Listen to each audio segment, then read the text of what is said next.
Access chapter 7 तो continue ही रखेंगे, ठीक है। आज डेली हाफ एन आवर ताकि वो चलता रहे। कोशिश करते हैं कि चैप्टर 7 अपने अगर खत्म हो जाए एग्जाम से पहले तो बढ़िया है। फिर फिर जब अपन 12 डेट को आएंगे नवंबर में, ठीक है। तुम्हारा एग्जाम खत्म कब हो रहा है और छुट्टी कब से पड़ रही है?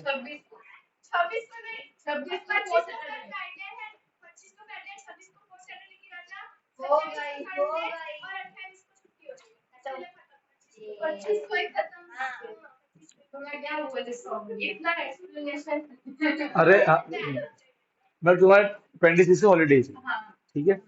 अपन जब 12 को आएंगे तो देखो अभी क्या है, आने वाले चैप्टर है वो थोड़े से और डिमांडिंग है, इसलिए अपन को थोड़ा दिन जल्दी स्टार्ट करेंगे ताकि स्कूल से चालू होने से पहले अपन कुछ आगे ही रहे चीजें, ठीक है ना।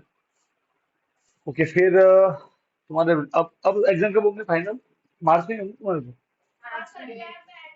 देखो ये दो चैप्टर ही टाइम लेंगे अपने, तो ये 7 ले रहे थोड़ा टाइम, फिर 8 और 9, ठीक है ना। बाकी 10 11 12 तो कुछ है ही नहीं, वो सब सॉल्यूशन वाला है, तो उसमें तो लोड होता नहीं है। 12 तुमने तो एक ही एक्सरसाइज है बेटा, 10 और 12 में तो वो तो चालू होते ही खत्म हो जाता है, उसमें इतना लोड नहीं आएगा। चलो अब देखो, एक्सरसाइज 7.1 का लास्ट क्वेश्चन देखो बेटा। बेटा आवाज आ रही है साक्षी?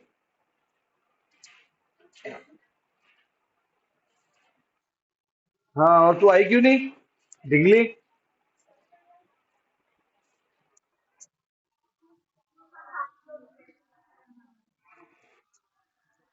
पर चाहत तो बोली सर वो तो घर पे बैठ बैठ के खाना ठूस रही है।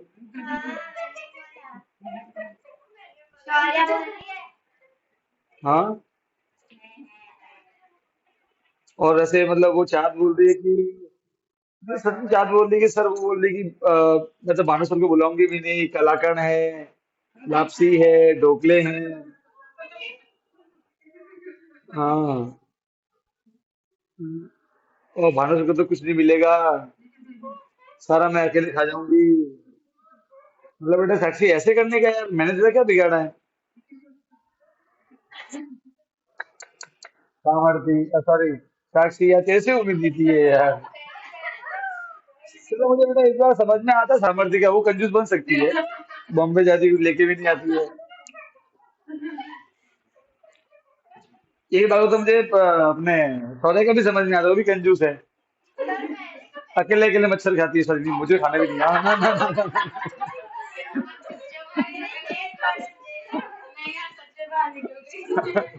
मेरी भी इच्छा होती है। एक बार को बेटा समझ में आता है, बंदे का भी समझ में आता है कि उसकी जो फेवरेट डिश है धाम के नीचे जाने का। कि वो हम सब नहीं खा सकते, वृंदा की स्पेशल डिश होती है। एक बार बेटा अभी भी आंशी को तो नहीं, आंशी भी कंजूस नहीं, आंशी तो पार्टी वार्टी करते थे। आंशी दिल्ली में ब्लर रहती है ना, हम दोनों जाते हैं फ्लाई ओवर पे, चोटी लटकती है नीचे।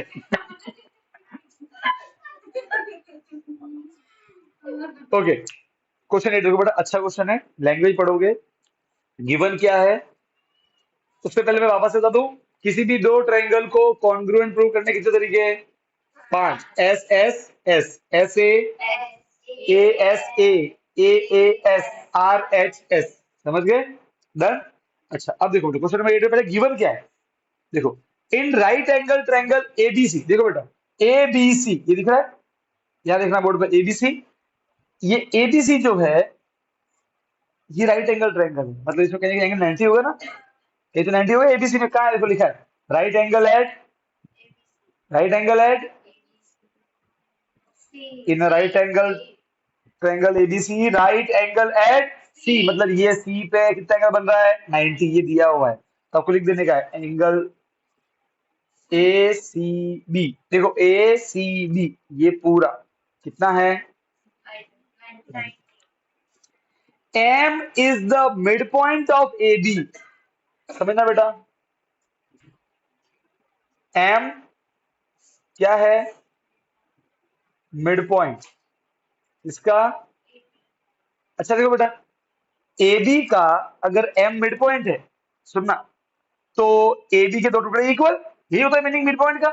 अरे हाँ के ना, तो कौन से टुकड़े हैं ए बी की सामर्थ्य? कोई नहीं बोलेगा। सामर्थी ए बी के कौन से दो टुकड़े हैं एम की वजह से?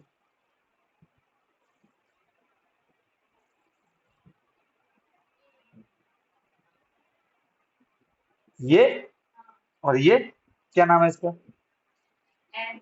एम ए या ए? और इसका एम बी। और मिड का मतलब क्या होगा? दो टुकड़े इक्वल। ये दिया हुआ है, समझे? तो ये मैं सिंगल लाइन ड्रॉ कर रहा हूँ। ऐसे इंफॉर्मेशन पहले मार्क करते हैं अपन। ठीक है, आगे क्या लिखा है? C is join to M, ठीक है, प्रोड्यूस टू डी, बाद में जाए, such that DM is equal to C M. DM equal to, देखो बेटा, डीएम और ये सी एम, ये इक्वल। डन। अच्छा, अगर डीएम और सीएम इक्वल है तो क्या मैं ये बोल सकता हूँ कि सीडी के दो टुकड़े इक्वल है? अरे हाँ के ना, सीडी के, अगर सीडी के दो टुकड़े इक्वल है मतलब एम मिड पॉइंट होगा ना उसका भी। अरे हाँ के ना, कह ही सकते हैं ना ऐसा, किसी के दो टुकड़े इक्वल हो तो मिड पॉइंट बोलेंगे उसे, या बाई साइड बोलते थे अपन। अरे हाँ के ना? अरे बोलो, करेक्ट है।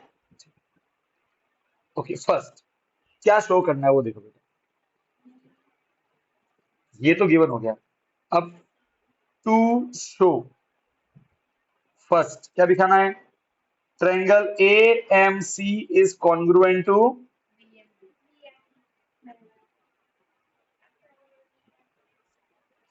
B M D. अब बताओ ए एम सी कहां पे है? देखो बेटा, ए एम सी ये वाला ट्रायंगल, बी एम डी ये वाला ट्रायंगल। आपको इन दो ट्रायंगल को तो, इस लाइन को मत दिखा दो, इससे कंफ्यूज नहीं होना है। मान लो कि ये है ही नहीं, अभी मिटा रहा हूं मैं, आपको मिटाना नहीं है। अच्छा, दो ट्रायंगल है, अब आपको इन दोनों को प्रूव करना है कॉन्ग्रुएंट। आपके पास, और वो प्रूव करने के बाद पांच तरीके हैं। पहला है एस एस एस। अच्छा, वो देखो, इस ट्रायंगल में ये, तो इस ट्रायंगल में ये, एक साइड इक्वल। इस ट्रायंगल में बी एम, इस ट्रायंगल में ए एम, दो इक्वल तो गिवन ही है। तो एस और एस दो इक्वल आ गए। अब बचा कौन सा साइड तीसरा? बी डी, और उसका एसी। क्या वो इक्वल दिए हुए हैं? आप उसको इक्वल लिख भी सकते हैं ना, वो दिए हुए हैं क्या? अरे हाँ के ना, जब वो इक्वल नहीं दिए हुए तो इसका मतलब तीसरा वाला साइड इक्वल नहीं दिया हुआ है, तो हम क्या एस एस एस लगा सकते हैं? नहीं, कैंसर। अब आते हैं एस ए एस।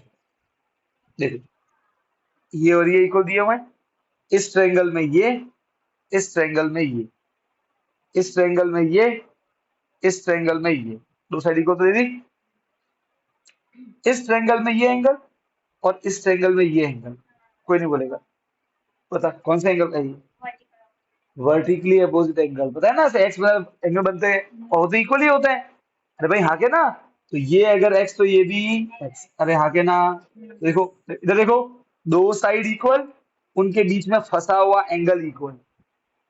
अरे हाँ के ना, तो कौन सा रूल लग गया? S A. हाँ के ना? बात समझ में आई कि नहीं आई? डन। तो ये ऐसे ऐसे होगा, देखो। तो पहले वाले सॉल्यूशन क्या आएगा? आप लिखोगे in triangle A M C, triangle B M D, A M, यहाँ पे कौन? M B. फिर इसमें कौन? डी एम, सी एम या एम सी की बात है। क्यों है इक्वल? ये तो गिवन नहीं है हमको। अरे आगे ना, फिर इस ट्रायंगल में बी एम डी एंगल, सामर्थ्य इसका नाम क्या है? इसका नाम बी एम डी, इसका नाम क्या है? A M C. ये दो एंगल इक्वल क्यों है सामर्थ्य? कैसे मालूम पड़ा? क्वेश्चन में कहीं नहीं दिया हुआ।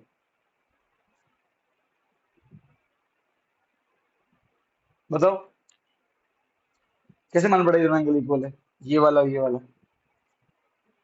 बोल ना, जोर से बोल, वर्टिकली अपोजिट एंगल। अरे हाँ क्या ना, सही बात है। तो दो साइड, उनके बीच का एंगल, कौन सा रूल लग गया? S A S rule. फिर लास्ट में नाम तो ऑलरेडी दिया हुआ ही है, छाप दो।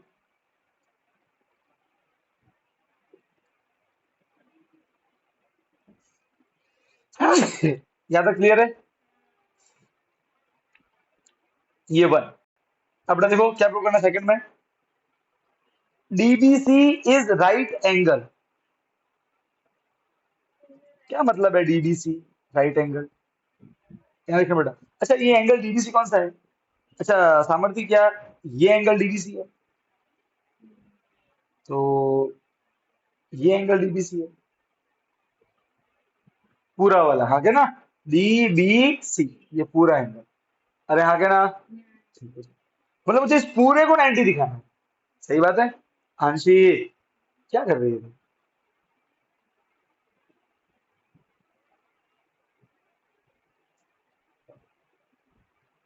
यहाँ देख लो। मुझे इसको 90 प्रूव करना है पूरे को, ठीक है? अच्छा अब आप मुझे एक बात बताओ, कैसे 90 इस पूरे को 90 दिखाना है? मैं आपको आइडिया शेयर कर रहा हूँ और आपको इस सम में ये वाला पार्ट ध्यान रखना है, सेकंड वाला पार्ट याद रखना है आपको। मैं पूरा एक्सप्लेन कर रहा था मैं क्यों कर रहा हूँ, ठीक है? क्योंकि उसके अलावा और कोई तरीका है ही नहीं इसको करने का, क्योंकि इन्फॉर्मेशन उतनी ही दी है। आप समझ रहे हो? आप समझे नहीं समझे? देखो अब मैं कैसे देखो अब आपको कैसे मेरी बात पहले सुनो। मुझे सारे आंसर आते हैं, आपको खुद ये सोचना सीखना है, एग्जाम को तो आपको अटेंड करना है, इसलिए थोड़ा सा माइंड को एक्टिव रखना। मैं कैसे सोच रहा हूँ वो देखना है एक बार, और फिर ऐसा ही खुद को भी सोचना है अगले सब में जब भी आएगा। देखो एक बार मैं इसको हटाता हूँ, एक बार मैं इसको हटाता हूँ, वही भूल जाओ, सब है ही दिमाग में, इतना इतना पार्ट है ही नहीं। आप नोटिस करो ये 90 ऑलरेडी दिया हुआ है, ठीक है।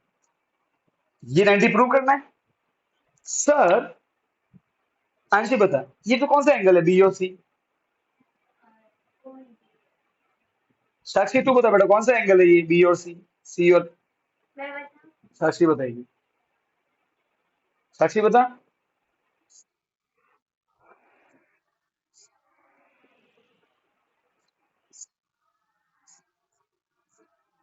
क्या बोलते हैं उन्हें? कोने कोने वो क्या बोल, नाम क्या है, नाम बता। जैसे वर्टिकल लीनियर पेयर, क्या नाम है इनका? तो बेटा कैसे याद आएगा, इतना खाना ठूस के बैठी है कैसे याद आएगा? बोल। करस्पॉन्डिंग तू बोल। याद देखो, दोनों अंदर दोनों एक तरफ, दोनों अंदर दोनों एक तरफ। सॉरी बोल। कर,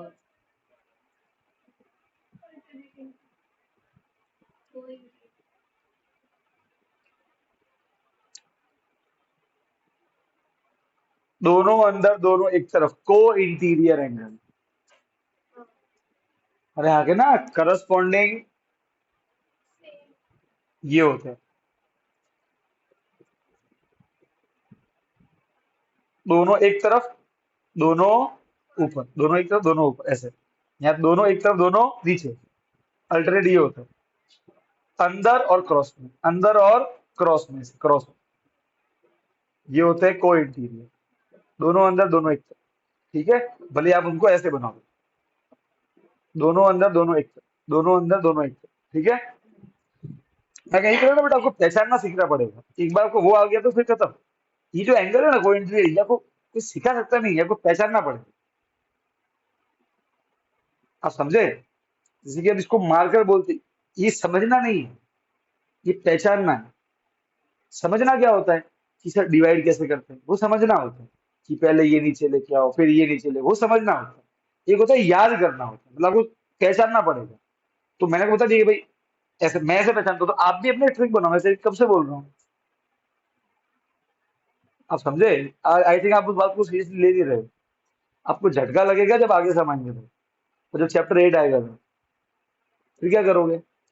चैप्टर 6 का एक बार टेस्ट लिया तुमको बेटा, तुम्हारा तो स्काई टाइप ही होगी सबकी। जब उस वो तो कुछ नहीं बेटा, वो तो बच्चा है अभी, और ये हार्ड नहीं है। वो तुम्हारा तुम कितना सिंसियर मन से उसको कर रहे हो उस पर डिपेंड करता है, ठीक है ना? ऐसा है। देखो जब मैं तुम्हें सलाह दूं ना किसी पार्ट में, तो उसको थोड़ा सा माइंड में ले लिया करो, उसके लिए थोड़ा काम, थोड़ा घर पे जाके एफर्ट लगाया करो, तुमको फायदा पड़ेगा। वरना फिर बेटा ऐसा है कि विक्रम मेहता की तो हमारे पीछे हमेशा पड़ा रहेगा ये, क्योंकि ये तो भर जाएगा, ये होगा कहीं भी जाओगे, फिजिक्स लोगे, लेवल लेवल में जाओगे, वहाँ एंगल्स तो हमेशा आएंगे, जब तक साइंस है तब तक एंगल्स है। अच्छा देखो बेटा, तो ये हो गया, दोनों अंदर दोनों एक तरफ, को इंटीरियर। को इंटीरियर का सम कितना होता है, कोई नहीं बोलेगा, सामर्थ्य बोल। गलत।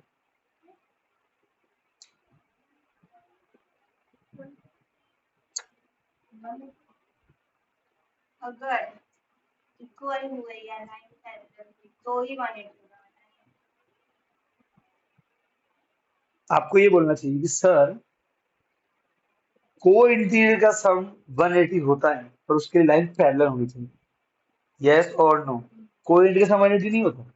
किसने बोला, किसने नहीं बोला, मैंने वहां कंडीशन लगाई थी कि अगर लाइन पैरेलल तभी को इंटीरियर सम 180, अगर लाइन पैरेलल नहीं तो सिर्फ नाम को इंटीरियर है, सम 180 नहीं है। सही है। अब देखो, अब मैं सोच कैसे रहा हूं, देखो कि ये दोनों को इंटीरियर है, मान लो कि ये लाइन देखो, क्या ये एसी और डीबी कहीं लिखा है पैरेलल है, कहीं लिखा है गिवन में, नहीं लिखा, मतलब दिया हो तो नहीं। भाई मान लो कि अगर हम किसी भी तरीके से एसी और डी, मान लो कि अगर ये दिया होता कि एसी और डीबी पैरेलल है, मान लो ऐसा सपोज, तो हम क्या बोलते हैं कि ये वाला 90 और ये वाला एंगल बी, दोनों का सम कितना, 180, क्योंकि को इंटीरियर है, लाइन पैरेलल मान लो कि दिए भी हुए हैं, तो सब पक्का 180 आएगा। प्लस क्या बनेगा, माइनस 180 माइनस 90 कितना आएगा, 90, तो बी 90 आ गया, वही प्रूव करना है। अरे आगे ना, मतलब तुम्हारे रास्ते में दिक्कत क्या दे रहा है, ये दो लाइन पैरेलल नहीं दी, मतलब ये पैरेलल प्रूव करनी है। तो अगर जैसे ही ये पैरेलल प्रूव हो जाए, काम हो गया। अरे हाँ के ना, बस अब ये पैरेलल कैसे प्रूव होगी वो देखो। तो अब देखो, अब मैंने तुमको एक हिंट दे दी कि ये पैरेलल प्रूव करनी है। तो किसी भी चीज को जब पैरेलल प्रूव करना है तो हमने क्या क्या सीखा है, या तो अल्टरनेट इक्वल दिखा दो, या करस्पॉन्डिंग इक्वल दिखा दो। अरे हाँ के ना, यही कहते थे हम। अब आपको समझ में आएगा कॉन्ग्रुएंसी का गहराई वाला मीनिंग। अब ध्यान, अच्छा कोई बताएगा मुझे कैसे हम बीडी और एसी को पहले प्रूव करें। ऐसे एंगल ढूंढो जो डीबी और एसी के लिए अल्टरनेट है, करस्पॉन्डिंग है। और अगर ढूंढ लिया अल्टरनेट और करस्पॉन्डिंग जो भी आप ढूंढना चाहते हो, तो अगर अल्टरनेट ढूंढे तो उनको इक्वल प्रूव करना पड़ेगा, करस्पॉन्डिंग ढूंढे तो भी इक्वल प्रूव करना पड़ेगा। सोचो। सर वो डीबीसी में हम लोग एंगल डी ले सकते हैं। ये हाँ हाँ ले सकते हो। अल्टरनेट सी से अल्टरनेट नाम बोल कौन सा सी, ये तो एसीबी ए सी बी, इससे ये तो पूरा है।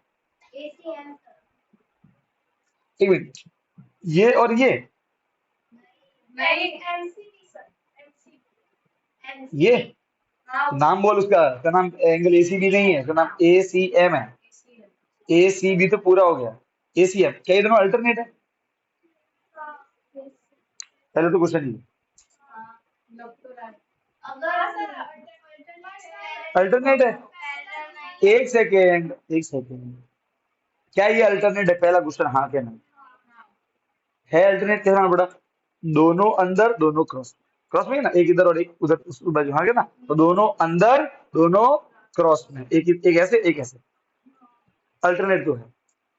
पर अगेन अल्टरनेट इक्वल तो नहीं है, क्योंकि पैरेलल भी दिया हुआ है। मुझे इन अल्टरनेट को इक्वल दिखाना है। क्या मैं इन दोनों को इक्वल दिखा सकता हूँ, क्योंकि पैरेलल तो दिया हुआ नहीं है, तो क्या बिना पैरेलल की हेल्प से मैं इन दोनों को इक्वल दिखा सकता हूँ। कुछ नहीं करना है। कर सकते हैं ना, कैसे, क्योंकि वो दोनों ट्रायंगल ऑलरेडी कॉन्ग्रुएंट है, तो क्या होता है उससे, ये दोनों इक्वल हो गए क्योंकि इसमें अल्टरनेट वो है, उसमें भी होगा बहुत नजदीक पहुंच गई, वेरी गुड। करस्पॉन्डिंग सीपीसीटी, अगर आपने दो, अब देखो समझो मेरी बात, अगर आपने दो ट्रायंगल को कॉन्ग्रुएंट दिखा दिया, मतलब अगर आपने दो इंसानों को हमशक्ल प्रूव कर दिया, कॉन्ग्रुएंट हमशक्ल, तो फिर अगर आपको एक के नाक की लेंथ मालूम है, तो जो दूसरे का नाक उसकी लेंथ उतनी होगी, होगी ना, होगी कि नहीं होगी, उसे क्या बोलते हैं, करस्पॉन्डिंग पार्ट, है ना, सीधी सीधी बोलते हैं अपने, हाँ के ना। तो पहले चेक करो क्या ट्रायंगल डी एम बी के लिए जो डी है, क्या वो ए सी एम के लिए इससे मैच कर रहा है करस्पॉन्डिंग, तो यहाँ से मैच कर लेते, देख लेते हैं यहाँ से। तो इसका नाम क्या है, डी, तो इसका नाम क्या हो गया, बी डी एम, राइट है। एक काम करते हैं, बी डी एम, या फिर यहाँ पे डी, तो डी कहाँ पे आ रहा है, लास्ट में, तो यहाँ पे लास्ट में आ रहा है सी सी, डी और सी मैच कर गए, मैच कर गए यहाँ से, मतलब ये वाला सी और ये वाला डी क्या है, करस्पॉन्डिंग पार्ट है, और वो कैसे होते हैं, इक्वल। तो अब क्या लिखोगे, लिखो ऐसा लिखोगे, angle, angle B D M, B D M is, देखो अब देखा तो कैसे किया, first third second, B D M, तो यहाँ का first third second A C M, और ऑटोमेटिक आया कि नहीं आया, ए सी एम, और यहाँ के ना A C M, they are equal by C P C T. अब बोलोगे क्या हमने इन दोनों को इक्वल करने में ये बोला है कि ये अल्टरनेट है, नहीं, हमने किसी और की हेल्प से प्रूव किया। तो अब हम क्या बोल, पर ये तो अल्टरनेट है, और जब अल्टरनेट इक्वल प्रूव करते हैं तो लाइन क्या बन जाती है, तो आप बोलोगे बट दे आर,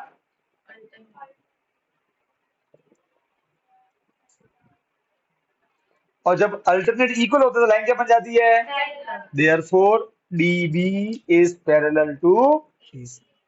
हो गया प्रूफ।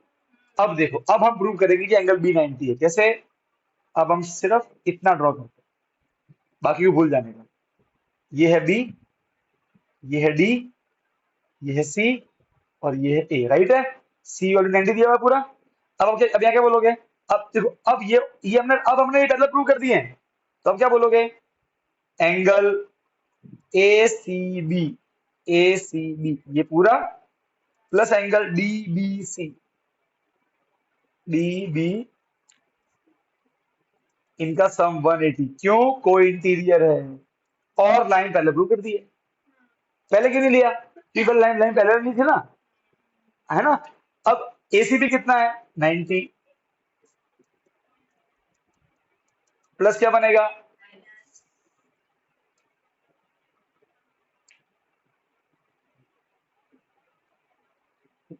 वन एटी माइनस 90 कितना होता है, 90, हैंस प्रूफ।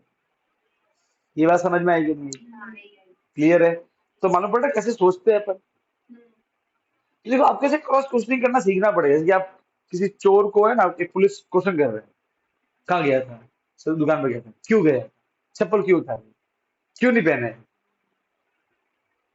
अगर आप ऐसी क्रॉस क्वेश्चनिंग नहीं करोगे, देखो इससे क्या, इसमें सबसे बड़ी दिक्कत आती है आपका डर, आपको लगता है डर कि यार गलत हो गया तो कोई बुरी बात थोड़ी है, प्रैक्टिस कर तो गलत होना ही चाहिए। अगर गलती नहीं होती तो थोड़ी आप क्वेश्चन करते, फिर किसी की हेल्प लेते। अगर आप पहले से ही सबको आता होगा, कोई हेल्प लेते किसी की क्या, तो फिर, तो मैं वही बोल रहा हूँ, आपको प्रैक्टिस में गलती करनी पड़ेगी, अगर आपको मार्क्स भी चाहिए तो बेटा, ठीक है, वरना फिर ऐसे कोई रट्टा मारना पड़ेगा, वो मुश्किल है, ठीक है। मैंने क्या सोचा मालूम पड़ गया, यहाँ के ना, अब इसका आप सेकंड पार्ट ध्यान रखना, ठीक, कैसे करते हैं इस क्वेश्चन के लिए, बाकी पार्ट सब इजी है। अब मुझे थर्ड पार्ट का दिखा रहा है, चेक करो थर्ड पार्ट क्या है इसका, चेक करो क्या प्रूव करना है थर्ड पार्ट में, triangle D B C is congruent to triangle, right. अच्छा ये मुझे प्रूव करना है, इसका मैं सॉल्यूशन लिख रहा हूँ, ठीक है बेटा, साक्षी समझ में आ रहा है ना। सर हो गया ना उसमें, बोलो। अच्छा अब ये प्रूव करना है, पहले डीबीसी को देखो, कौन सा डीबीसी है, डी बी सी ये पूरा, ए सी बी ये पूरा, ऐसे मिक्सअप है ना, तो एक काम करते हैं, अच्छा देखो, हमने अभी अभी जस्ट एंगल बी को भी 90 दिखा दिया, राइट है, ठीक है, चल बोल कैसे करेंगे। सर ये हमें एंगल मिल गया है, फिर हम ऐसे साइड में हटा दे तो वैसे हाइपोटेन्यूज वाले ट्रायंगल बन रहे हैं, एक ट्रायंगल, हाँ ऐसे, तो उसका आरएचएस को लग सकता है, पर एक जो साइड है उसको हम सिंपलिसिटी से इक्वल दिखा देंगे, कौन सी साइड है, बी और सी दिखा देते हैं, डीसी। डीसी। हाँ पर बेटा ऐसा है कि हमने जो ट्रायंगल प्रूव किया ना कॉन्ग्रुएंट, वो पूरा डीबीसी नहीं है, वो पूरा उसमें सिर्फ डीएम आता है, हमने सिर्फ इतने ही प्रूव किए, इतना और इतना। तो ये इसके इक्वल दिया हुआ है और ये इसके इक्वल दिया हुआ है। तो एसीबी में जो एबी आता है वो है 6 + 6 12, और डीबीसी में जो सीडी आता है वो 5/10 है। ये तो इक्वल है ही नहीं। 90 के सामने जो एच है, 90 सामने एच होता है 5 + 5 10, या 90 सामने कौन है 6 + 6 12, तो एच का इक्वल। तो आप उस तरीके से जा नहीं सकते। तो वही तो नहीं लगेगा ना। 90 के सामने कौन है, आर एच एस के लिए आर 90 डिग्री, एच मतलब हाइपोटेनियस। तो क्या होता है हाइपोटेनियस 90 के सामने, यहाँ कौन 90 के सामने, ए बी। अभी बताया था कि वो 6 + 6 12, क्योंकि ये इसके इक्वल दिया हुआ है, ये इसके इक्वल दिया नहीं हुआ ना, आप समझे। और ये इसके इक्वल दिया हुआ है, तो ये 5/5 तो 10। तो यहाँ पे एच कितना आ रहा है 12, 90 के सामने एच, यहाँ पे एच कितना आ रहा है 10। तो जब एच इक्वल नहीं तो आर कैसे लगेगा, आर से लगाने के लिए एच इक्वल भी तो होने चाहिए, हाइपोटेनियस इक्वल भी होनी चाहिए। तो आर एच एस लग सकता नहीं। अब आपको दूसरा तरीका सोचना, और प्लीज सब सोचें। देखो कौन से दो एंगल निकलेंगे, एंगल डी, मतलब ए बी बी ए, और ए, नहीं सॉरी, सी डी बी हाँ, और A B A C. D A, तो बोलिए ये और ये एंगल इक्वल कैसे, मैच भी नहीं कर रहा बेटा यहाँ पे। डी मैच कर रहा है सी से, और सी मतलब आधा एंगल ही है। एंगल तो हम बी और सी एंगल इक्वल भी होने चाहिए, वो उनका सिर्फ एंगल ही नहीं है, ये तो बिल्कुल।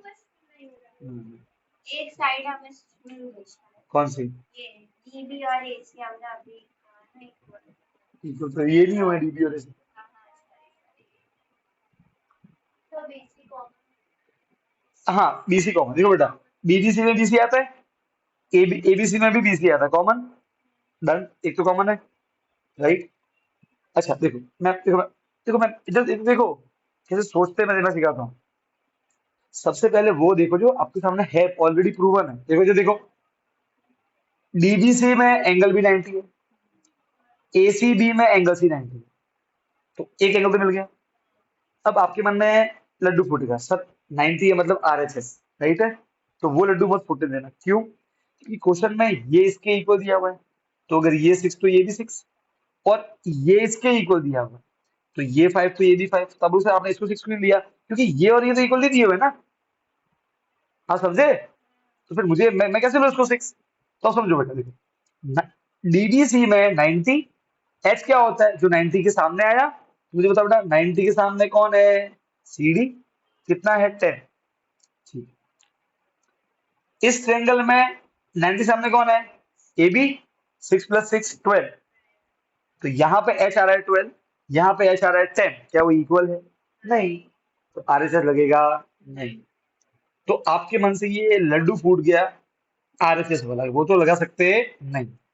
तो अब लोग सर देखो, डीबीसी में एक 90, इसमें एक, तो एक एंगल इक्वल आ गया, मतलब जो भी रूल लगेगा उसमें ए आना चाहिए, आर एच एस हट गया, राइट। अरे हाँ क्या ना, ठीक है। इसमें बीसी आता है, देखो इसमें पूरा पूरा बीसी आता है, यहाँ पर सॉरी, तो एक साइड मिल गई। अरे हाँ क्या ना, दोनों में बीसी इक्वल ही होगा, राइट और रॉन्ग, राइट। पक्का। तो एक साइड मिल गई, एक एंगल और एक साइड। अब जो रूल लगेगा उसमें ए और एस तो आने ही चाहिए। इसका मतलब, एक मिनट, मन से नहीं बोलना है, 2 मिनट रुको। कोई बोलने से पहले पहले वहां देखो, जो आप बोल रहे हो क्या वो मिलेगा। अभी तक एक एंगल और एक साइड ही मिला है, ये बात समझ में आई तब बताऊंगा। इसका मतलब एस एस एस कैंसिल कर दो, वो लगने वाला नहीं है। आर एच एस तो देख ही लिया नहीं लगने वाला। तो अब ऐसा रूल जिसमें एक एंगल और एक साइड आए, ऐसे 3 रूल बचे, एस ए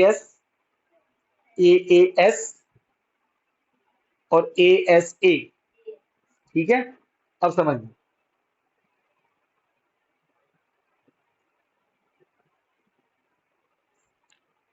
ये दोनों लगाने के लिए आपको एक एंगल और चाहिए, 2 एंगल चाहिए ना।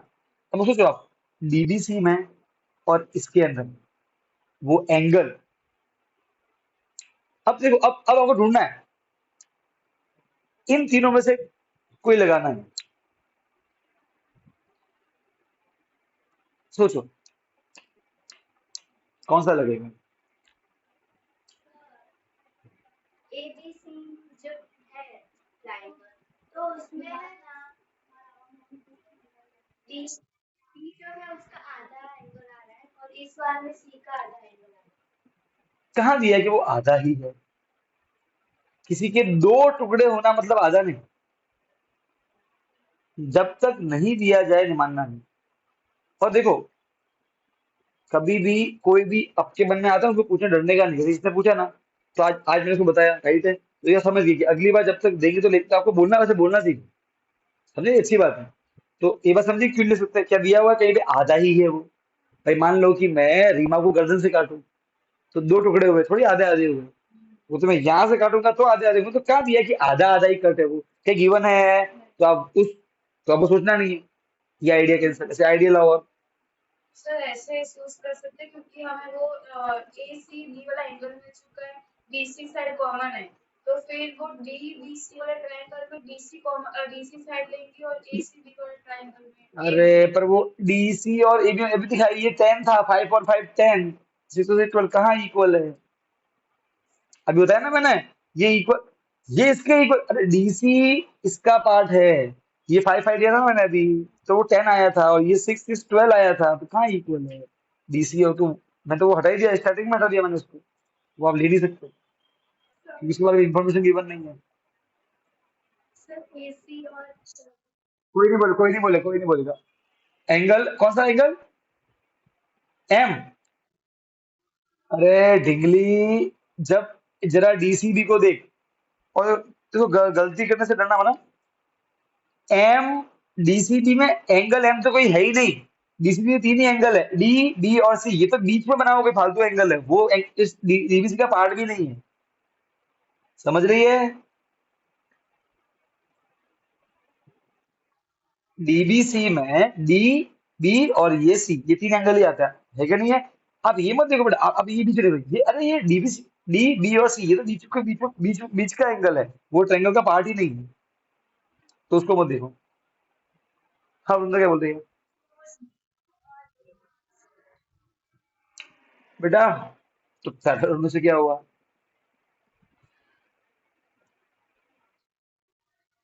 किसने बोला कि जो पैरेलल है वो इक्वल है बेटा? अभी देख मैं खड़ा हूँ, मेरा शरीर और ये दीवार पैरेलल है, पर दीवार मुझसे बड़ी है, हाइट में देख ले।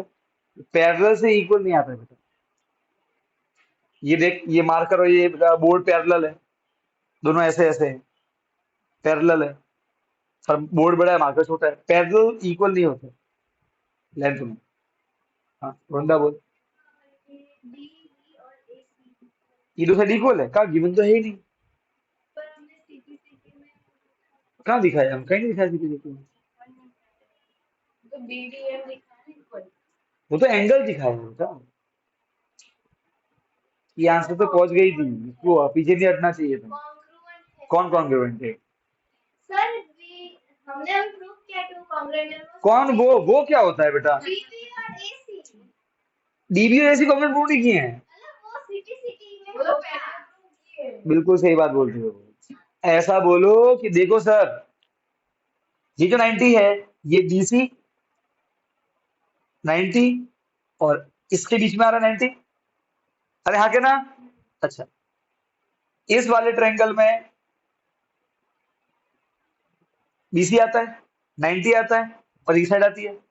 अब सोचो, अगर मैं एसी को बीडी के इक्वल दिखा दूं, क्योंकि दिया तो वो नहीं है, तो क्या लग जाएगा? एस ए एस, राइट है, दो साइड और उनके बीच वाला एंगल। अरे हाँ के ना? तो यार समझो, डीबी और एसी इक्वल नहीं दिए हो, पर अगर मैं इक्वल दिखा दूं किसी भी तरीके से, तो एक साइड, एक एंगल, और एक साइड एस ए एस, हाँ के ना?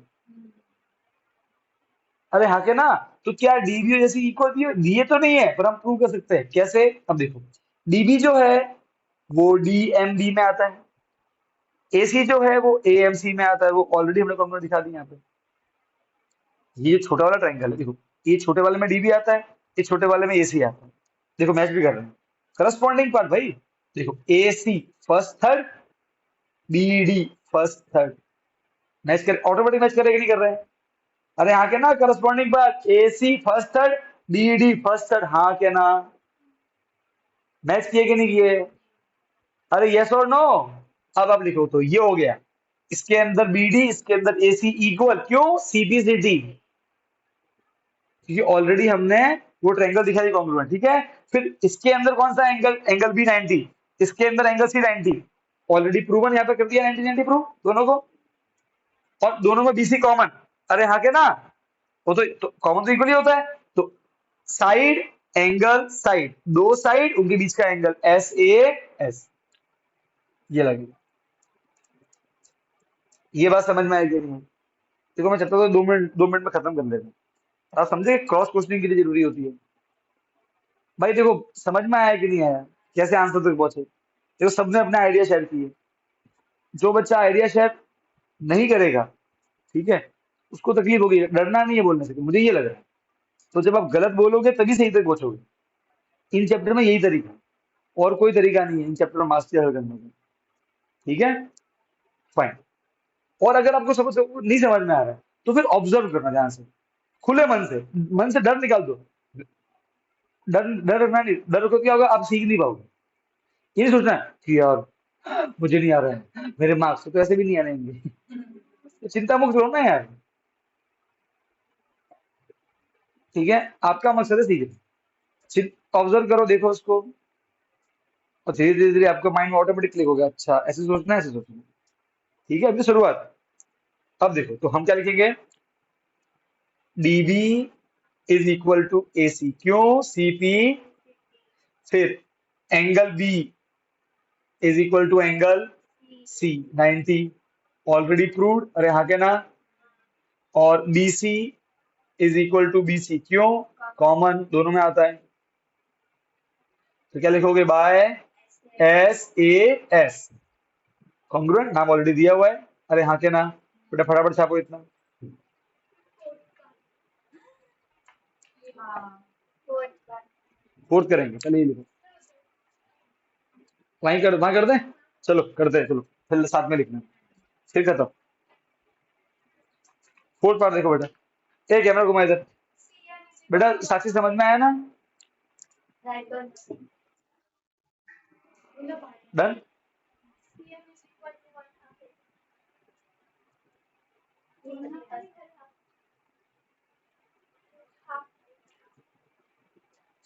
आंशी, बेटा तुझे थोड़ा बहुत घुमाना पड़ेगा कैमरा, मैं जब बोलूंगा तब जरूरत पड़ेगी तुमको, ठीक है।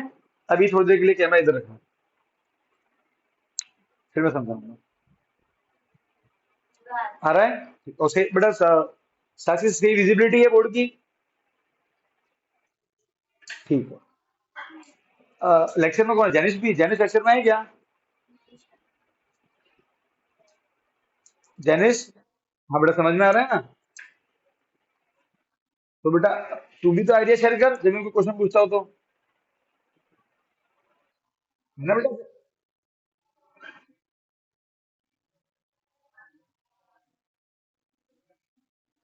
हाँ हाँ ठीक है, हाँ हाँ चलेगा,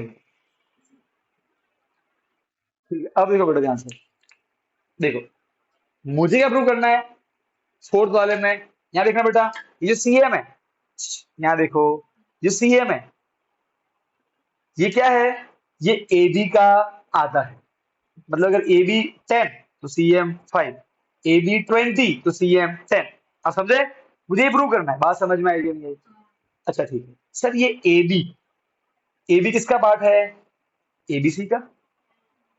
अभी अभी हमने ये ए सी बी ये दिखाया कॉन्ग्रुएंट, मतलब मुझे ए बी तो चाहिए ना, ठीक है। तो देखो यहाँ पे ए बी फर्स्ट थर्ड, तो यहाँ पे कौन first third? First third A B, first third D C, अरे हाँ के ना। तो पहला पार्ट देखो, शुरुआत कैसे करने की, आपको ए बी चाहिए ना, तो ए बी बड़े वाले का पार्ट, तो यहाँ कौन मैच कर रहा है ए बी से? C D. तो आप लिखोगे C D is equal to A B, ये इक्वल क्यों है? सी पी, राइट है, क्योंकि हमने ऑलरेडी दिखा दिया कॉन्ग्रुएंट, ठीक, अरे हाँ के ना।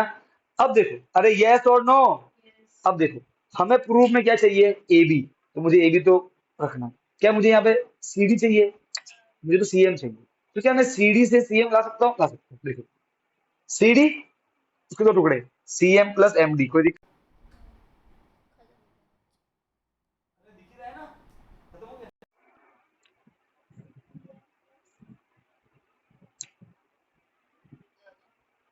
बेटा आवाज आ रही है जैनिश, साक्षी?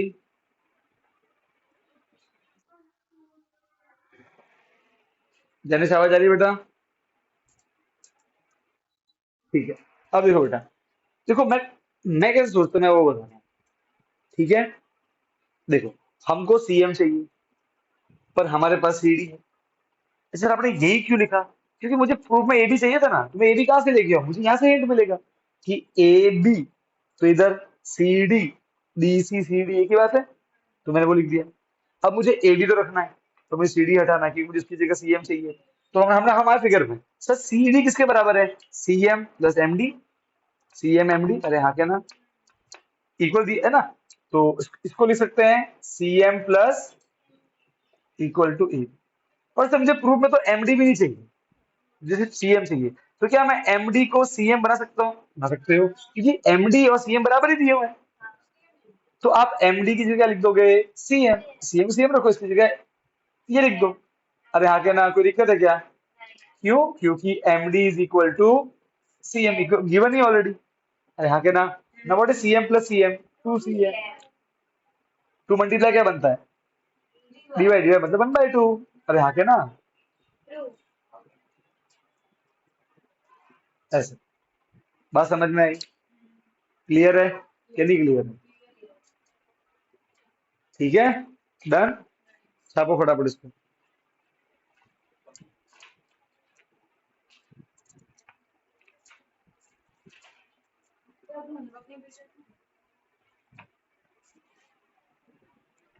इसकी ये बुक।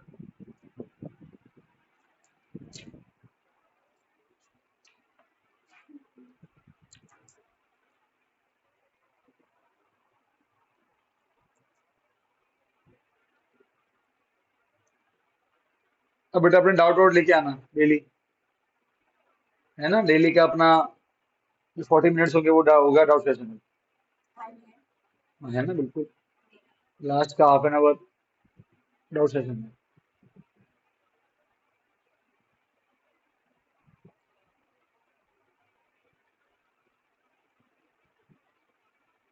साइंस की बुक है ना? देना बेटा, क्योंकि कल मैं चैप्टर पढ़ा 9, इसके अपने अंदर वाले तो नहीं, मैं तुम करा है, जिनको बाहर वाले भी करना है।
हो गया ये?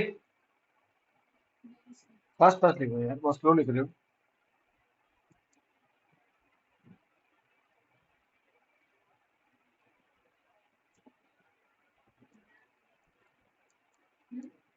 लिख ले, बातें करा रही थी उसको।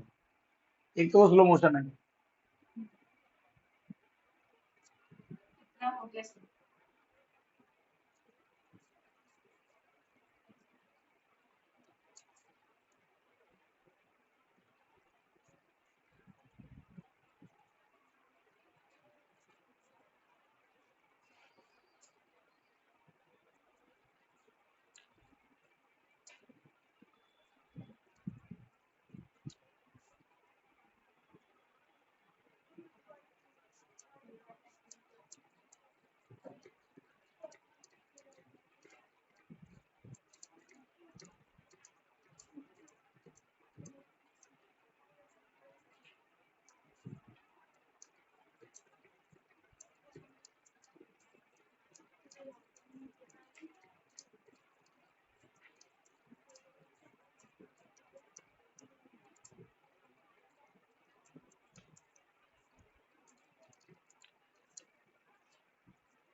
Okay fine.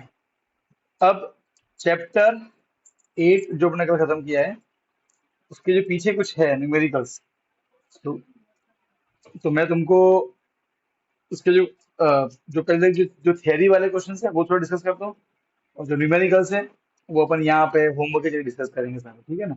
ट्राई करना सब में वैसे ही सोचना जैसे मैं अपन ने जो किया अंदर वाले एग्जाम्पल किए थे वैसे। जो थियरी वाले क्वेश्चन है वो देखना मैं बताता हूँ कैसे कैसे आंसर लिखा जाता है।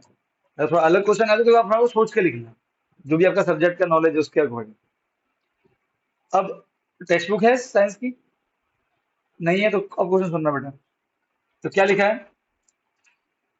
An object experience a net zero external unbalanced force. Net zero, external force zero है।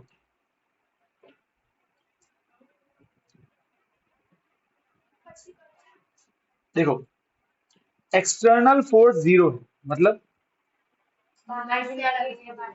बाहर का फोर्स जीरो है। और अगर बाहर का फोर्स जीरो है तो हमने क्या सीखा है? ना तो रेस्ट पे रहेगा, ना स्पीड, अगर चल रहा है तो स्पीड चेंज नहीं होगी और डायरेक्शन चेंज है। सही बात है, ये मालूम है ना? बस आगे बढ़ते हैं। Is it possible for the object to be travelling with a non zero velocity? अगर बाहर से कोई फोर्स नहीं लग रहा है, is it possible for the object to travel with a non zero velocity? If yes, state the condition that must be placed on. ये बोला कि अगर बाहर का फोर्स नहीं है तो क्या उसके लिए non zero possibility, non zero velocity? तो हाँ पॉसिबल है, क्यों नहीं पॉसिबल है? हम जानते ही हैं कि जब कोई फोर्स नहीं लगता है तो अगर रेस्ट तो रेस्ट में रहेगा, और अगर चल रहा है तो चलता ही रहेगा उसी वेलोसिटी से। जिसने बोला कि क्या उसकी वेलोसिटी नॉन जीरो हो सकती है, बोला कि हो सकती है। If it is already moving, अरे हाँ के ना, then its velocity will not change. अरे भाई हाँ के ना, वो तो अगर रुका हुआ है तो चलेगा नहीं, कि जो पहले चल रहा है क्या उसकी स्पीड चेंज होगी? नहीं होगी ना, फर्स्ट लॉ के अकॉर्डिंग, राइट है?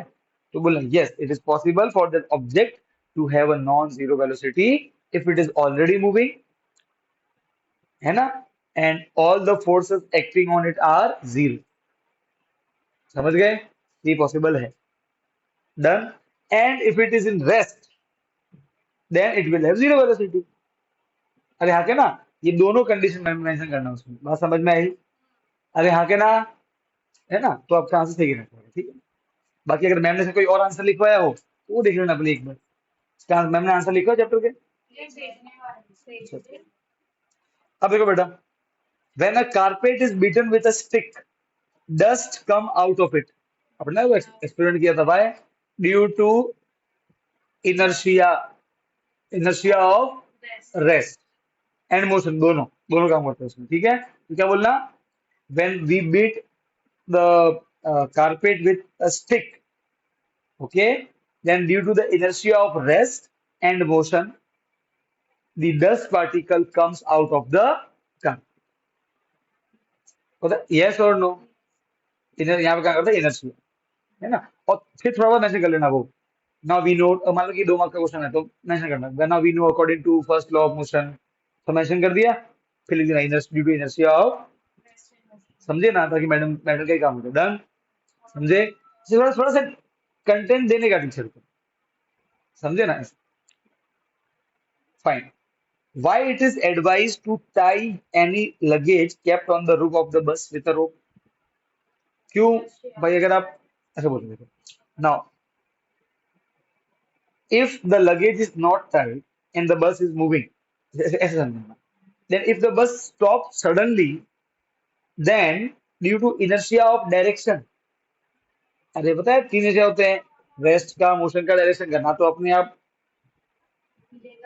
ना अपने आप चेंज करेगा, ना अपने आप डायरेक्शन चेंज करेगा, 3 इनर्शिया होते हैं, तो बोला due to inertia of direction, okay, the luggage will falls forward, अरे हाँ क्या ना, है ना? So now we also know according to the first law that any object, if the next external force is zero, then any object will not able to change the direction on its own. समझे कि नहीं समझे? ऐसा होता ही है ना, एक दिन लगता है ब्रेक को, एक दिन जब लगता है ब्रेक को, सामान आगे गिर जाता है, ये तो होता ही है, ठीक है, तो वो आप मेंशन कर देना. फिर देखो बेटा, ये मेरे शब्द होंगे, ठीक है ना? राइट है, मैं उतना से आंसर लिखता, फिर अगेन आपको अपना, अपनी बुद्धि, अपना विवेक है, इसको इस्तेमाल करो, ठीक. क्वेश्चन 4 ये लिखा हुआ है, a batsman hit a cricket ball which then rolls on a level ground. तो एक बैट्समैन ने बॉल को जोर से मारा और वो बॉल जो है रोल कर रही है ग्राउंड पे, ठीक है, जैसे जा रही है, आपने फुटबॉल को किक मारी से मान लो, after covering a short distance the ball come to rest, ball तो रुक गई, राइट है, पर हमने तो क्या पढ़ा है कि कोई भी चीज अपने आप रुक नहीं सकती, इसका मतलब क्या हुआ है, उस पर एक्सटर्नल फोर्स लगा कहीं से, किसने लगाया होगा, ग्राउंड का फ्रिक्शन फोर्स, राइट है. तो अब ऑप्शन दिए, बॉल स्टॉप्स, क्यों रुकी, because first batsman did not hit the ball hard enough, नहीं, वो कितना जोर से मारे बॉल तो एक दिन रुकी जाएगी, तो वो आपका वो कारण नहीं. Velocity is proportional to force, नहीं सर, अच्छा वो तो ठीक है, velocity is proportional to force, आप जितना लगाओगे फोर्स उतना ज्यादा स्पीड होगी, मैं मानता हूँ, पर वो कारण रुकने का नहीं है, कारण तो कोई और रुकने का. There is a force on the ball opposing the motion, बिल्कुल, एक फोर्स है जो बॉल को अपोज कर रहा है, वो दिख नहीं रहा है, कौन सा है, फ्रिक्शन फोर्स बोलते हैं उसे, क्योंकि अगर वो फोर्स नहीं होता तो बॉल कभी रुकती नहीं, ठीक है. तो चौथा ऑप्शन दिया हुआ है, तो ऑप्शन तो सी ही है. अब फिर क्या लिखा हुआ है, there is no unbalanced force, अरे भाई अगर अनबैलेंस्ड फोर्स नहीं होता तो रुकती ही नहीं कभी, फोर्स तो है ना भाई, कोई ना कोई फोर्स तो है उस पे, अरे हाँ क्या ना, अरे बात समझ में आई कि नहीं आई, क्लियर है? ये वो थियरी वाले क्वेश्चन थे, एक दो और देखता हूँ थियरी क्वेश्चन कहाँ पे है. क्वेश्चन नंबर 9 देखो बेटा, एक 9 है, इसमें लिखा हुआ है, इजी है बेटा, what is the momentum of an object of mass m moving with velocity v, m into v, चार ऑप्शन दिए हैं, मास इंटू वेलोसिटी, ऐसे ही होता है ना, मोमेंटम क्या होता है,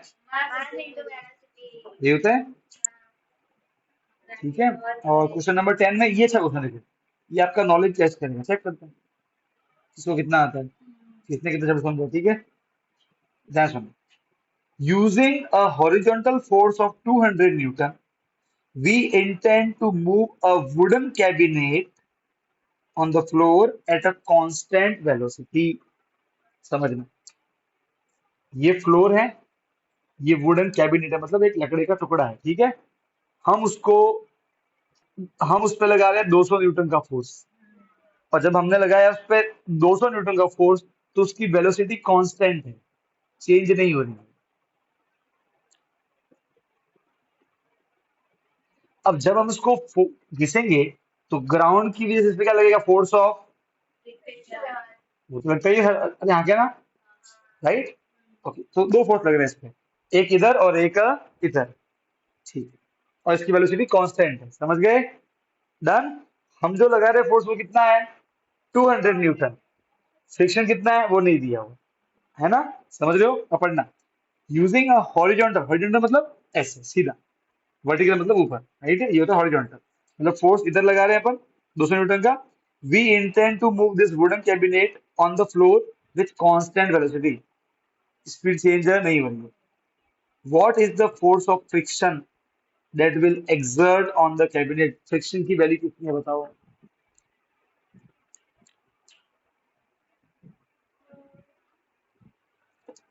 कितनी और क्यों, दो आंसर थे। पहली बात, हमारे पास कोई फॉर्मूला नहीं है फ्रिक्शन फोर्स निकालने का, ठीक है? क्यों? क्योंकि वो भी इतना ही लगाएगा ना। क्यों लगाए, कैसे मालूम? नहीं उतना लगा वो भी कैसे होगा उतना ही लगाएगा।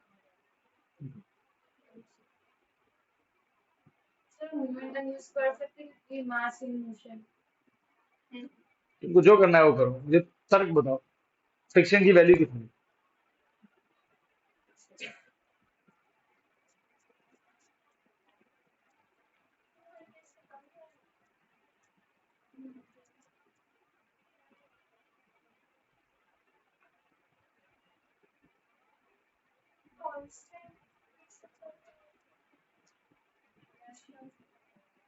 वो क्यों का आंसर जरूरी है, ठीक है, बाकी तो ठीक। उनका आंसर है फ्रिक्शन का आंसर नहीं। क्यों का क्या आंसर है? तो क्या सामर्थ्य ने बोला कि 200 क्यों का आंसर तभी आएगा जब फ्रिक्शन का आंसर आएगा, समझी? क्यों पहले आ नहीं सकता, फ्रिक्शन निकालेंगे तो बोलेंगे ये मैं क्यों ले लूं, एग्जाम में लिखना पड़ेगा। तुम्हारे मन में जो है वो बोलो ना, डर क्यों रहे हो भाई? कोई गड़बड़ नहीं है, परफेक्ट क्वेश्चन, अच्छा क्वेश्चन है। गड़बड़ है तो इसका मतलब गड़बड़ का है तुम्हारे अंडरस्टैंडिंग में, तो अब वो अंडरस्टैंडिंग में क्या कमी रह गई है वो थोड़ा देखना है। हिंट दे दो। हिंट है ही नहीं, हिंट है ही कांस्टेंट वेलोसिटी है। नहीं, आप दो। मैंने क्वेश्चन ही दे दी है, कांस्टेंट, उसकी वेलोसिटी चेंज ही नहीं हो रही है। अब जरा फर्स्ट लॉ के पास जाओ तो मालूम पड़े तुमको। सर फ्रिक्शन ही नहीं लगेगा। ठीक है, अगर फ्रिक्शन नहीं लगेगा तो एक फोर्स है, और फोर्स है तो वेलोसिटी चेंज तो होगी ना, तो कांस्टेंट कैसे है? मैं बोल रहा फ्रिक्शन नहीं लगा कांस्टेंट वेलोसिटी। अरे तो दिल्ली तो, भाई इस पे दो फोर्स है, एक ये एक पीछे और एक आदमी, अगर फ्रिक्शन नहीं होगा तो ये वाला फोर्स तो होगा, तो नेट फोर्स तो फिर जीरो नहीं होगा ना, और नेट फोर्स जब जीरो नहीं होगा तो फिर वेलोसिटी चेंज होगी, तो कांस्टेंट कैसे रह जाएगी वेलोसिटी? 200 क्यों होगा वो बताओ? सर कांस्टेंट आपने तो बोला वो 2000 तक जा रहा है तो फिर ग्राउंड पे उतना ही फोर्स होगा। बैलेंस फोर्स आप ठीक है, ग्राउंड पे उतना कैसे देख सकते हो? देखो आपको है ना, ऐसा है कि आपको ऐसे एकदम क्लियरिटी होनी चाहिए। आप क्या बोलोगे सर, देखो, अगर किसी चीज की वेलोसिटी कांस्टेंट अगर चेंज नहीं हो रही है तो उस पर नेट फोर्स कितना होगा? जीरो। कितना होगा? तो आप क्या लिखोगे? नेट जीरो, राइट है। अब ये जो नेट फोर्स है वो कैसे आएगा? इन दो फोर्स का सम। अरे हाँ के ना, वे सबका सम ही तो होता है। अच्छा, ये कितना है 200 और वो कितना है? फ्रिक्शन। हमें नहीं मालूम कितना, वी डोंट नो, पर हमें मालूम है दोनों का सम जीरो होना चाहिए, नेट फोर्स जीरो, प्लस क्या बनेगा? -200 Newton should be friction force.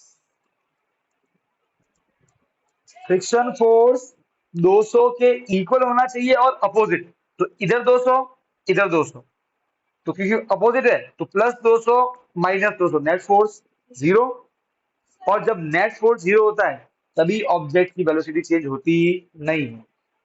तो बोलो तो फिर ये चल क्यों रहा है?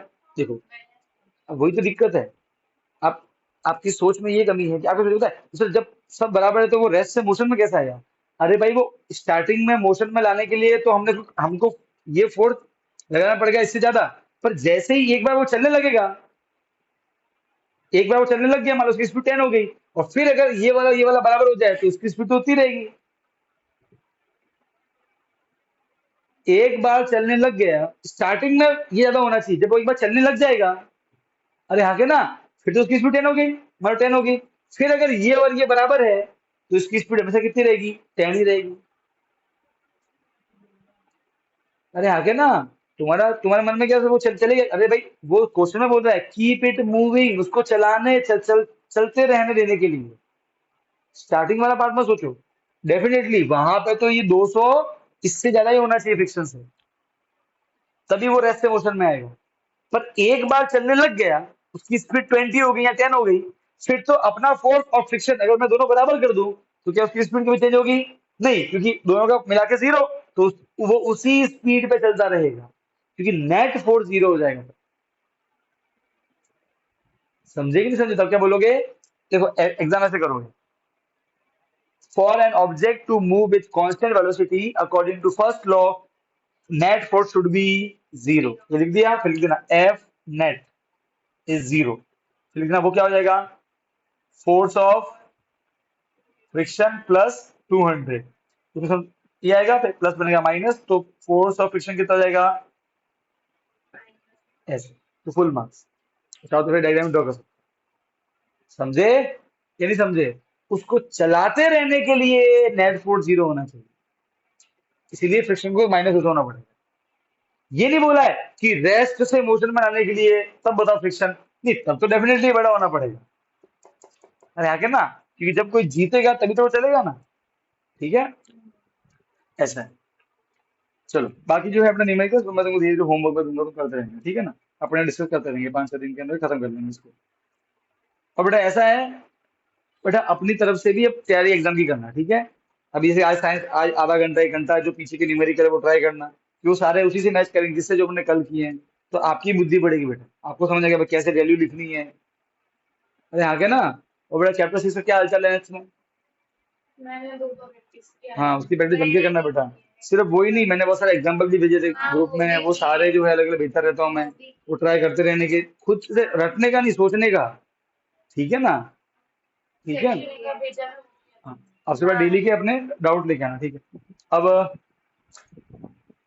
वो तुमको मैम ने क्या भेजा है साइंस में, सैंपल सैम्पल पेपर ना, ठीक है, इजी है, वेरी ठीक है। अभी तुमको इसमें से कोई ऐसा है जो टॉपिक जो समझ में नहीं आ रहा है, नहीं। कोई किसी क्वेश्चन जिससे तुमको आंसर नहीं पा रहा हाँ लिखना, हाँ हाँ, कौन सा है? शॉर्टेस्ट सर्कल वाला है कोई, लॉन्गेस्ट तो नर्वस हो गया एक वाला शायद। लॉन्गेस्ट नर्वस हाँ सेगमेंट शॉर्टेस्ट नहीं पता शॉर्टेज तो बुक में भी लिखा नहीं होगा बेटा, नहीं है बुक नहीं है। ह्यूमन बॉडी का तो शॉर्टेस्ट का तो आंसर होगा, टिश्यू में भी नहीं है, सेल में भी नहीं है। वो कहीं है, वो तो ये एक बाहर से क्वेश्चन एक्स्ट्रा पार्ट है ये, शॉर्टेस्ट तो साइज पे डिपेंड कर रहा है शॉर्टेस्ट में। एक काम करो, इसको हम सर्च कर लेंगे, गूगल में सर्च कर लेंगे, इसका मैं तुमको आंसर बता दूंगा, देख के बता दूंगा, ठीक है ना। इसके अलावा बस वही दूसरा तो और तो कोई नहीं है, कोई है तो बोलो, नहीं। इसमें तो कोई नहीं है ना, कोई आए तो मुझे बोल देना बेटा, ठीक है।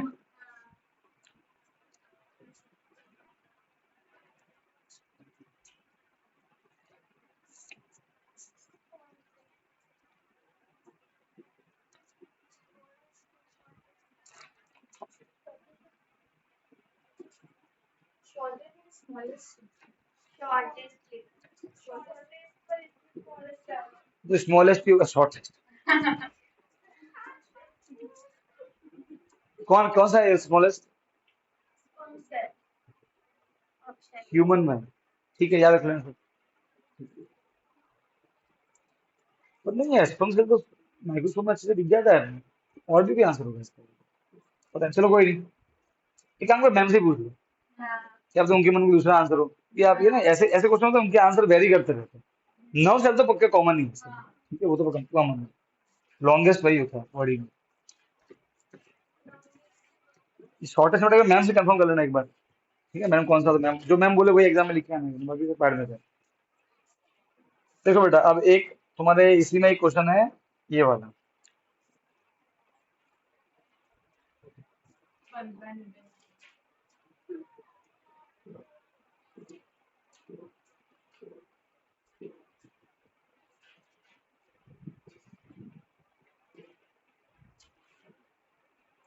ठीक है। ओए देखो, हमको बोला कि ये बैलेंस्ड फोर्स है, क्या है, तो जब ये एग्जाम में लिखोगे since the force are balance, तो F net is equal to 0, ऐसे लिखोगे, डन। अब पर ये जो एफ नेट है ये कितने लोगों का सम आएगा, इसका, इसका और इसका।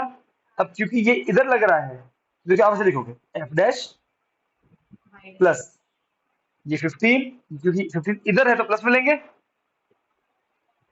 Plus F2। अब वेरी गुड करते हैं, एफ डैश वो इधर है ना तो माइनस में लेंगे, इधर माइनस में होता है 25, ये 15, उल्टे पुल्टे साइन है माइनस होंगे तो -10, माइनस बनेगा प्लस, तो F2 कितना आ गया 10। ठीक है, यहाँ के ना, तो ये बैलेंस वाले क्वेश्चन कैसे करना मालूम पड़ गया, यहाँ के ना बस ऐसे ही करना है। अगर वो बोले कि बैलेंस फोर्स है तो ध्यान रखना कि भाई नेट लिखने का 0 और बाकी जितने भी सम है वो सम लिख दो। तो कोई फोर्स की वैल्यू दी है और वो इधर है तो प्लस में लेना, किसी वैल्यू दी है वो इधर है तो माइनस में लेना। और यहाँ के ना डन। और तो मुझे कुछ लग नहीं रहा है जो थोड़ा सा हार्ड लगे। अच्छा बेटा ये ग्रेविटी वाले क्वेश्चन क्यों दिए मैम ने? मैंने वो टाइम बचे तो ग्रेविटी भी चालू कर दी तो ना भूल गए ग्रेविटी। तो बस ठीक है, तो नहीं क्योंकि पढ़नी सिलेबस में नहीं है। हाँ बस, तो ठीक है। हाँ, अच्छा साइंस में जो मैंने बेटा वो दिए थे क्वेश्चन खत्म हो गए तो ट्यूसडे को ही होगा। आज नए लो फिर। हाँ तो मैं देता हूँ। अच्छा उससे पहले टाइम कितना हुआ है अभी देखना बेटा, 12, अच्छा 12:30 ना, 21, फाइन। तो 2 मिनट 2 मिनट मुझे पिछली बार वाली होमवर्क दिखाओ, ये था। मैंने पिछली बार क्या दिया अपने।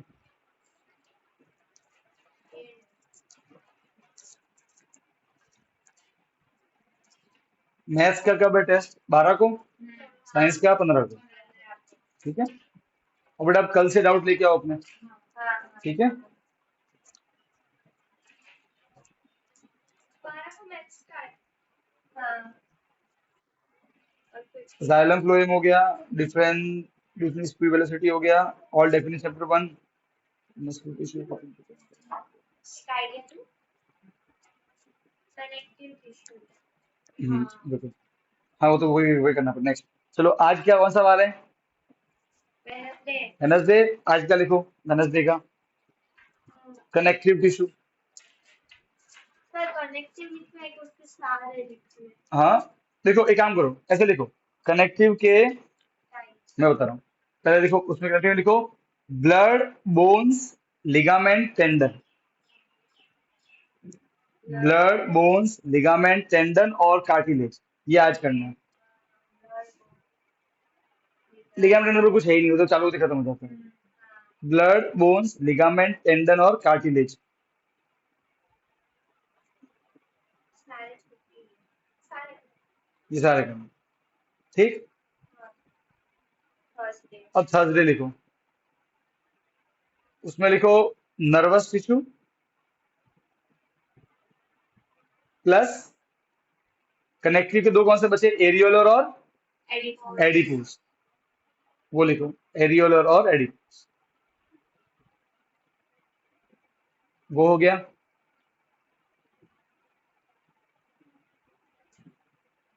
ये किसका हो गया, फ्राइडे का थर्सडे हो गया। फ्राइडे। फ्राइडे का लिखो, ए मैंने वो दे दिए सारे, वो वाले। वो क्या वो? अरे अच्छा ये सब ने पूरी ईमानदारी से लिखे थे, मस्कुलर एपिथेलियल, हाँ, लिख दी लिखे में। याद किए थे नहीं किए थे, कर लेना बेटा, है ना एग्जाम में आ रहा है बेटा बच्चे। इसलिए मैं बोल रहा हूँ जब भी मैं देखो मैं दिन का जो ये तो एकदम एक सम, तुम्हारा एक सम होगा, तुम एक दो क्वेश्चन करना है पर तुम्हारा क्या है रिवाइज हो जाएगा उसके बाद में, ठीक है ना। तो सॉल्यूशन बहुत इसमें डेली है तीन डेली है बहुत सारी कौन सा सॉल्यूशन, आइसोलेशन डेली है। उससे पहले अपन को ये जो टिश्यू वाला है वो फोकस करना पड़ेगा चैप्टर अभी को। अच्छा मैंने पैरेंट टाइम और कॉलन टाइम वो दिए हाँ पूरा। पेरेंट टाइम ही दिया है बाकी सब नहीं दिया। हाँ तो एक काम करो, राइट कॉलन थर्सडे का लिखो, फ्राइडे फ्राइडे का लिखो कॉलेज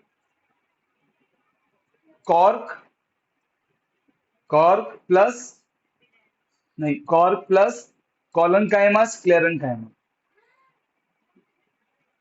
कॉर्क प्लस संडे छुट्टी है संडे छुट्टी है टेस्ट नहीं पीती है हमारी टेस्ट कौन सी टेस्ट, 6 चैप्टर इसको मैंने इस थर्सडे को रखी है, सैटरडे को रखी है, इस सैटरडे इस सैटरडे को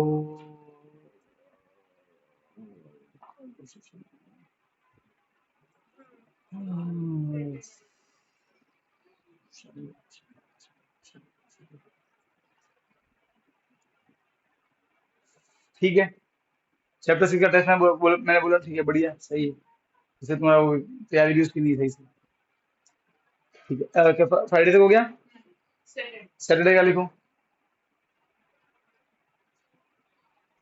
और क्या बच गया अपने इस टिश्यू वाले चैप्टर में? हो गया। कैपिटल मिस हो गया था, फिर स्पेलिंग मैथमेटिक हो गया, दे दी तो मैंने। मस्कुलर टिश्यू हो गया। दे दिया। हो गया था। फ्राइडे को ही था मुश्किल। एपिथेलियल हो गया। एपिथेलियल हो गया। स्क्वेमस नहीं, पहले एपिथेलियल टाइम एपिडर्मिस हो गया, फिर जाइलम हो गया। ठीक है, अब इस चैप्टर में आओ। देखो chapter 8, force and law. Chapter 8 second law of motion. उसमें उसके सारे एग्जाम्पल और डेरिवेशन, पता है ना, एफ इजिकल टू एम हमने डेराइव किया था, वो पूरा याद करना है। सेकेंड लॉ ऑफ मोशन पूरा याद करना है, एग्जाम्पल और डेरिवेशन के साथ। 5 एग्जांपल हो अपने डेरिवेशन नहीं किया, एफ इजिकल टू एम अपने मैं पूरा फॉर्मूला डेराइव किया था। मुझे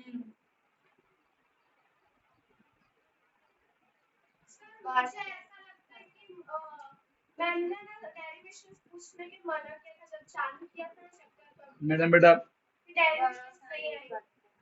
सब आएंगे बेटा। उसमें बचा है। ये देखो ना शॉर्ट टेक्स्ट अभी पूछा, तब कुछ भी हो सकते हैं। वहाँ में भी ऐसा होगा अभी था टेक्स्ट बुक में तुमको याद करना है, यहाँ सिखाया ना करना। और जो दो स्टेप का जो था, कितना कितना लंबा था वो, कि 10 पेज का था। दो राउंड बना दो बॉल से बना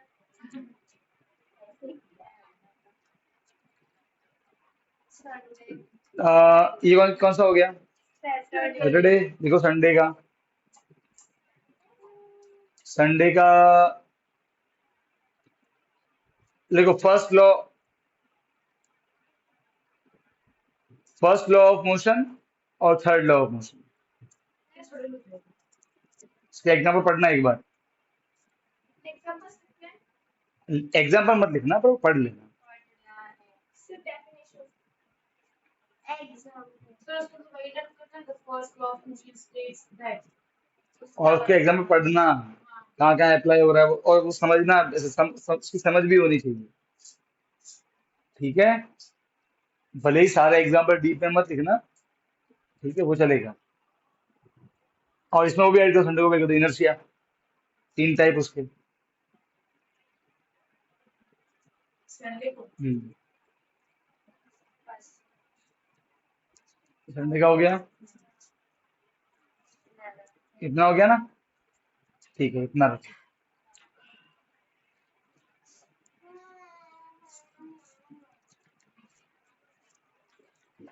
ठीक है बेटा, साक्षी होमवर्क लिख दिया?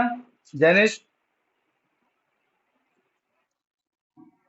अब बेटा नेक्स्ट लेक्चर से डाउट के साथ क्या रहना बेटा, ठीक है ना? चलो बेटा, लीव कर दो प्लीज।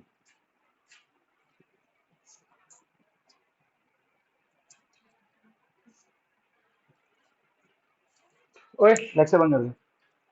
हाँ, अभी मैं 1-2 डाउट